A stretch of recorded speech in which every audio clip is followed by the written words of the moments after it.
Right, this will be the first video I've done for weeks where it's not been blazing sunshine, but it's a bit more typical. I'm here with none other than Ben Dooley down at Deep South Sheep and Beef. I kept on calling it Deep Sheep South and Beef when I was talking to people about it earlier this week. But Ben has a really good YouTube channel that I was watching back in the UK, and lo and behold, when I got here, I realised you were just down the road. We're about 45 minutes down the road, so we're down. I've come down from sort of Otago down to South, and you can see in the background just how green it is. Yeah. This is definitely, you can grow some grass down here, Ben. Oh yeah, no, we're a pretty reliable country down here, to be fair. Very similar, so if you're in Britain, this is like probably a slightly warmer Cumbria. Yeah. So yeah, perfect for growing grass. And I'm not going to hold Ben too much up here. I've got his wife Sarah as well, hiding behind the camera. But these guys we're weaning some early lambs today. Yes, that's right. So we've got our early lambing mob, which the ewes over here are all works ewes. Yes. So they're picked out in March. We will have a wee pick through. There's a few woolly ones in there, we'll go into detail there, not later on, but just in case there's a few ewes we think we might want to keep, we lamb them early. Yeah. Ewe space is becoming very hard to come by in late December, January here. Okay. And if you don't get it then, you often get pushed back to March. Okay, right. And yes, this year we're going to have the feed around to feed them by the looks of it, if the weather plays ball, but that's not a guarantee every year. And we're only looking to maintain them. We're not looking to put a heap of weight on them because a heap of them are quite fat anyway. So the goal is we get rid of them, we get rid of a few lambs at the same time. Yes. They're all terminal breeds, so most of the lambs here are Southdown cross. Right, okay. I was chatting to someone about them the other day, First time we've tried them. And to be fair, we're pretty happy with them, but the Pole Dorsets that we would normally use on the main line have actually done really well this year too. So this should be a really good farmer. Yeah, no, nothing to do with the season at all. Awesome. And so there's a few jobs going on. Weaning these lambs. A few other things going on. So we've got to draft the lambs off the ewes. Then we've got to udder the ewes because the welfare standards are quite picky on that. Then we're going to weigh the lambs off. Then we've got to crutch the lambs that are going to go to the works. Sweet. And then we're going to put them back with the ewes. Chase the ones that aren't going to the works way up that way. Okay. And then let the ones that are going to the works with the ewes back up there. Perfect. Because they're going on a truck at 8 o'clock tomorrow morning. If it was just the lambs going, it'd be easy. We'll just do it tomorrow. Yes. Because the ewes are going as well. We're just being a bit careful. We don't want to get any fines. Okay. Just with that other thing and feet and everything else. So just to take the time to do this properly and not get in trouble. Make a good job of it. Yeah. So your weaning draft's a really tricky thing. As soon as the lamb stops getting milk, they start going backwards, and it happens really fast. So we want those lambs on mum as long as they can be, as close as they can be to the point where they go to the works and get killed. So supposedly they are actually getting killed tomorrow, which is quite amazing on a Sunday, but starting tonight the schedule's dropped 50 cents on ewes and 35 cents on lamb. But that's a seasonal thing, isn't it? It is, and the prices are really high, and with the way things are looking around the world, we're happy just to send them. I'm not going to argue any points there. Same as the UK, you know. Well, there we go. I should probably stop holding you up and we should get into it, Go do some drafting. Nice one.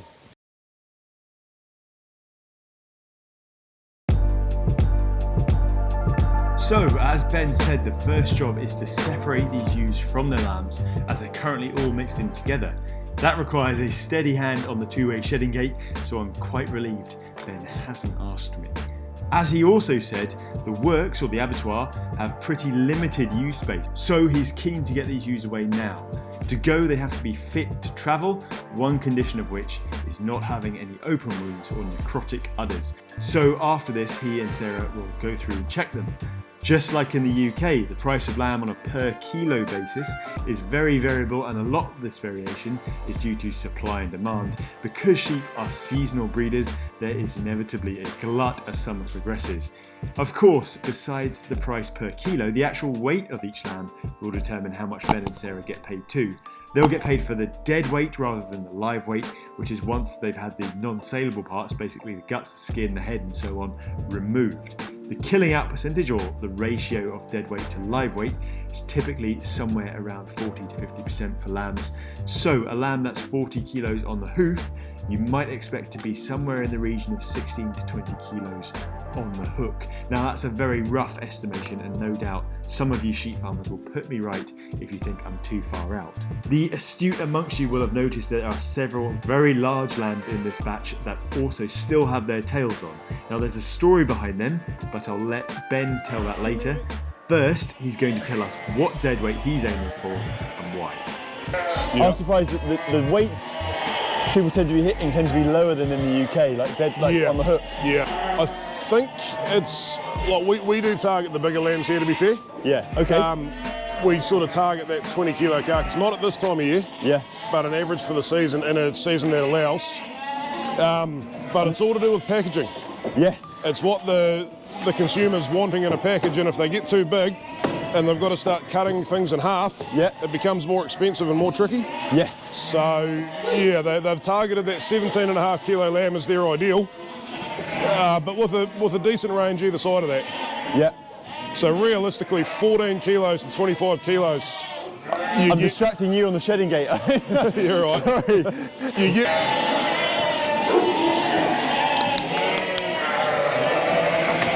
There we go. So what we're going to do now, we're going to put these ewes through. Yes. So you can see how they've all got udders on, well, most of them have got udders on them. Yeah. There's a few big fat ones in there that are what we call wet dries.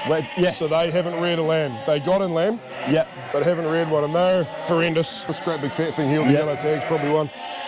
By the time we were ready to send them to the works, because they buy them and run them on their own farm, it was already full. To be about right. And what the ewes mostly here, what are they? Like their makeup? They're a straight Taronganui Romney from the North Island. Taronganui? Yes. Taronganui so Romney. they're one of the original easy care breeds with Wairiri and Motunui and a couple of others. We've been about 11 or 12 years with them now, and we're certainly not looking to change. We started off on the bottom dollar rams, and just the last couple of years we've crept up to the second bracket from the top, just where we think it's economical to be. And what the bottom dollar rams did was amazing. So hopefully the more expensive ones will be an improvement on that. So crutching these guys. Just going to go through and udder them. It'll take us probably half an hour, 40 minutes. Just a quick job to make sure there's nothing wrong with them.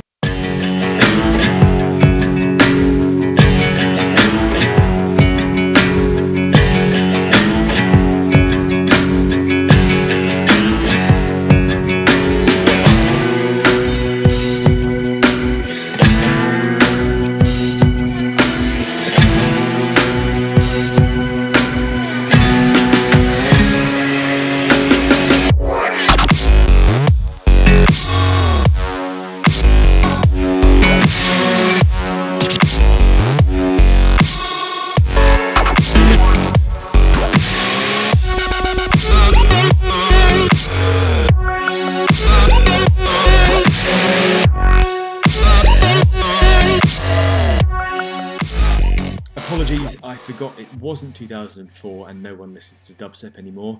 Anyway, don't let anyone tell you I don't keep it fresh. That's the ewes getting an udder check to make sure they're good to go, and here is Pearl the Huntaway doing her job as well. For those of you who aren't familiar with these dogs, they're a New Zealand breed that work in a very different way to collies. They use their big physical presence and bark to shift sheep rather than more subtle collies, which sometimes seem to be able to hypnotise sheep. It did strike me that the sheep move really well through these pens, and I've been quietly impressed with the handling facilities in this part of New Zealand. The dairy stuff is all quite new, as a lot of the dairy conversions happened within the last 30 years, while the beef and sheep setups seem a bit older, but certainly built to last. Fewer mobile pens for sure, and much more wood than metal. Solid and fit for purpose without being too flash might be a good summary. And the farms here typically have the scale to spread those costs out. Ben has said already that the ewes are pure Romney. He's going to mention some of the pros and cons about that in a second, as well as explain the other breeds he's using on the farm. Biggest thing with them is, like, when we say easy care, it's all about at lambing time. Yes. So, I mean, they're Romneys. They grow a lot of wool. Yeah. That is not a profitable venture at the moment. No, at the moment. Hasn't been for about 20 years. There's been the odd year in between. Yeah. Lambs more particularly, but yeah, and there are added expenses with Romneys. Just they grow more wool. There's a bit more maintenance there to do, but they're tough. They are bloody tough. They're hardy. You've got to feed them. You've absolutely got to feed them, but I mean, you've got to feed anything to get performance out of it. They're bigger than I thought they'd be, actually. These are quite big ewes. Well, heavier anyway. Yeah, and they're not as big as they were 10 years ago.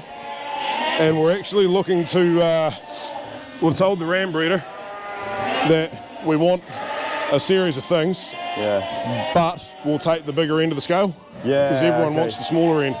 Interesting. When we're chasing those big lamb weights, What do they reckon the most efficient point is about 60% of the ewe adult body weight for a lamb. Yes. So the heavier the adult body weight, there's not much in it, but in theory, the more efficient you are killing bigger lamb carcasses. So all of the red tag ewes here are aging out. Okay. So we don't lamb hoggets. Okay, that's interesting. We don't plan to. Yeah. And they've done 6 lambings. Okay, so they've got a fair bit of longevity on them. Yeah. So it'll be 8? So what are they? Yeah, 7, I think. 7, sorry. So ones like this. Oh yes, this is a lamb with a 2, haven't got a yellow tag in their ear as well. Yeah. Not that yellow, a fold over. They've done 6 lambings unassisted. It's the yellow tag there. Yeah. So that most likely means she's had an assisted lambing. Oh, okay, so almost like a cold tag. Yeah, so that's a terminal mob tag. I'm with you, I'm with you. So they go to a terminal sire, we don't keep replacements from them, even if it happens as a two-tooth. So you're running your A flock and B flock sort of? Essentially, yeah. Yeah. They get run together apart from at lambing. So there's no preferential treatment on one or the other. So like this girl here, she's a bit skinny, she's a bit light. She's not bad. No, but she's just not, she's on the marginal. She hasn't got another year in her. Yes. So she's not necessarily aging out. Yep. Have a look at her mouth. Well, she's actually not bad, but she's quite long. Yes, so yeah, if we put her on Swedes for another window, it'd be hard on her teeth. Yeah. And like you say, it's making life easy, hopefully easier for yourself. Yeah, exactly. Come lambing. Yeah. So, and with the price of ewes at the moment, even with that drop, they're still worth good money. They do, you can see those Romneys when they're unshorn, they do grow a hell of a lot of wool, don't they? Yeah. All over. And these ones here are they've been done pretty well, I suppose. But yeah, some of the ones shorn in December have got 5.5 kilos of wool coming off them. Yeah. Serious. And the South Downs, is that something that's just taken off in a little while, or they've always been popular? No, they sort of went the other way for a long time. They were regarded as soft and gutless and thin-skinned, and yeah, but we're just, with all the big lambs we kill at the other end of the season, we're just looking to sort of, because they're early, and the schedule's still reasonably high at that time of year, we just thought we'd look for something that does early. Yes, yeah. So they don't necessarily do massively well, but they do early. Yeah, they're quite blocky. Yeah. Aren't they? And that's what everyone says, like, when you put them over the scales, you'll be pretty surprised at how heavy they are. Yeah. So we'll see. We'll find out. So I don't consider myself a very racist person, but I have a passionate hatred of the Texel breed. Have you? Oh wow. That's quite controversial. They can't find a gateway. They cast like crazy. I just don't like them. They do well. I will give them that. But they're a single trait sheep. Is that what you're saying? When we had Texel terminals, I didn't want to get out of bed in the morning. Let's put it that way. Yeah. You had to go work with them. It just wasn't something that was enjoyable. So. Fair enough. Doing everything but Texel. Are you saying your main terminals are Pole Dorset? Yes. Yep. So I've been 6 or 7 years of that now, I think. Yeah. Yeah. And it's been going well. They're a bit later than a Texel. Okay. But at the same time, they're a lot heavier. And the other thing is, a lot of people have this focus on efficiency. Yeah. But they seem to leave the money side out of it a little bit. Oh, yeah. We farm to make money. There's no two ways about it. What we found with the Texels was a lot of the wee ewe lambs would only ever get to 16, 17 kilos. And just They plateau there. just get fat. That one with the low udder, Sarah, it's just the low udder. Oh, she can go. Sarah, here on, please, Sarah. So yeah, very mixed bunch in here. These are South Down lambs, pretty much. Most of them, yep. So most are South Down. Some are Texel Romney or South Down Romney cross. And there's a few in here that are older than the rest. Yeah, so there's a few Texel Romney crosses, and there's a few that are got to get this right. Crikey, what is it? A South Suffolk crossed with a Dorset down. Yeah. And then its progeny put over a Beltex, and then that ram is wound up here through the neighbour's fence.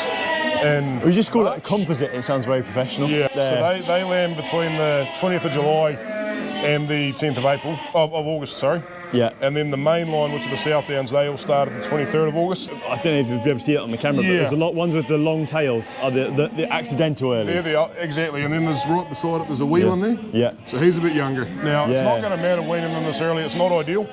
if we weren't getting rid of all of the ewes, then I'd leave it on mum. But they've still had 65 days on mum, 70 days. And are these going straight back to grass, or they're going some sort of forage? Yes, grass. Okay. Yep, all grass here. So these are being drafted. Are these being weighed and drafted? Is that right? Yes, that's right. So they'll be drafted. What weights are you drafting so what we're going to do is we're going to go 38 and over this way. Okay. We're going to go 37 to 38 that way. Okay. Under 38s are going to go that way. Yeah. So they're going to go way back up the other end of the farm, or up that way. The 37s we're going to put in the race, and we're going to put our hands on their backs and see how fat they feel. Okay. I think 38 will be all right. It's a real hit and miss game here. Yes. If we were doing straight Romneys, we'd cut it off at 40. They just don't yield as well. And Romneys are not early doers by any means. They're a late finishing lamb, which we still like that. But these ones here are a lot earlier finishing. So a lot of them that we're looking at in this pen, and I'm looking at them going, oh, they don't look very good. And then you put your hands on their backs and they're just wide. Just fleshy. So they're there. February, you just stand back and watch, they just fly through. Again, this isn't the flashiest setup you'll see, but it does a very good job. Here's a demo with lambs at two ends of the weight spectrum. That first one is clearly too light and isn't ready to go, so he gets shed to the left. He seems pretty happy about that. Next up is an absolute monster, one of those sired by the break-in rams very early. Look at that weight, clearly very big, so time to go to the works. Ben and Sarah bought the system a few years ago after a drought when they sold lambs at 32 kilos. It turned out the lambs were actually 32.4 kilos on average. Now that doesn't sound like a massive difference, but if you're selling 1,000 lambs, that suddenly means you've undersold yourself by 400 kilos. With figures like that, you can start to see how a piece of kit like this might pay itself off very quickly. By the way, if you've got this far, you've been listening to me talk about sheep for about 15 minutes. That means you're pretty hardcore, and it also means if you're not already subscribed, that you probably should be. So go ahead, click that subscribe button if you haven't already. Ring the little bell next to it for updates about new videos. And if you're feeling very generous, give the video a thumbs up and leave me a comment. So there's some solid looking lambs in there. Yeah. Like that one by the end of the gate, look at the size of it. Jesus. They are, what are they, July, August, September, October, November. They are 4 and a bit months old, so they should look good. Probably time to go. Yeah. I'm going to go back with the ewes anyway, so she can actually just stay with him. Cool.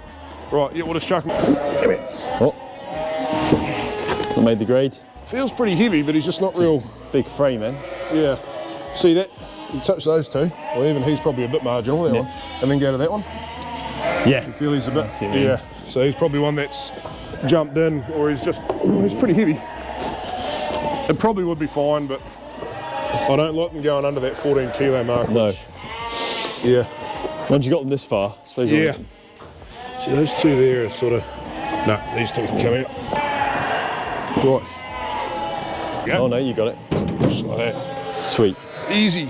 So those are those lambs. These are the smallies.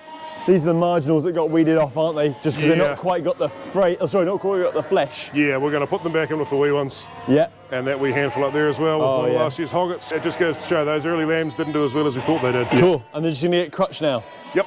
Just going to tidy them up just to go to the works. And do the works, if they crutch them themselves, do they charge you? They don't. They send them home.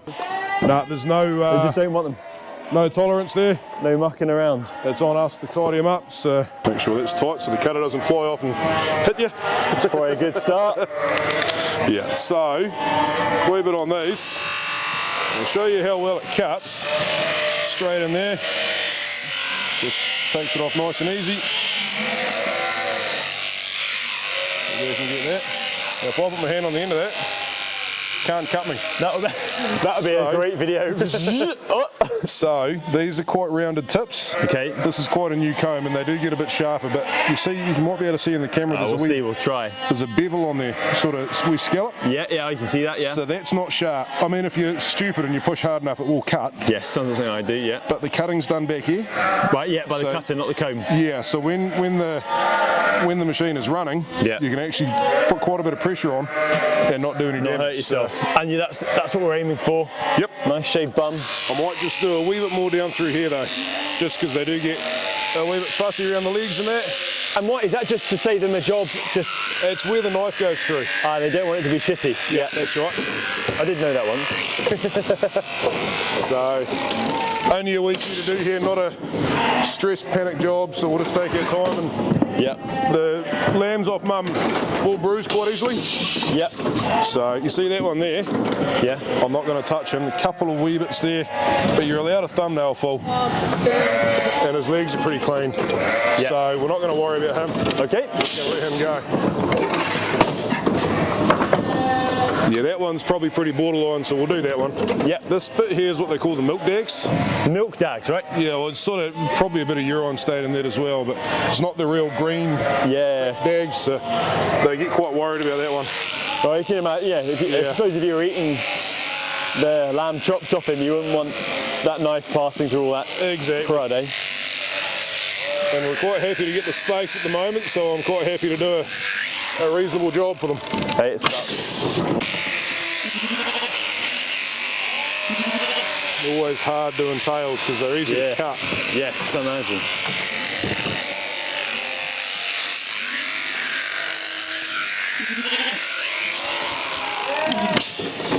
I like how you left a little pom-pom on the end, that's nice. Yeah. Go into dog grooming after this maybe, I don't know. Yeah, I'll make a fortune, wouldn't I?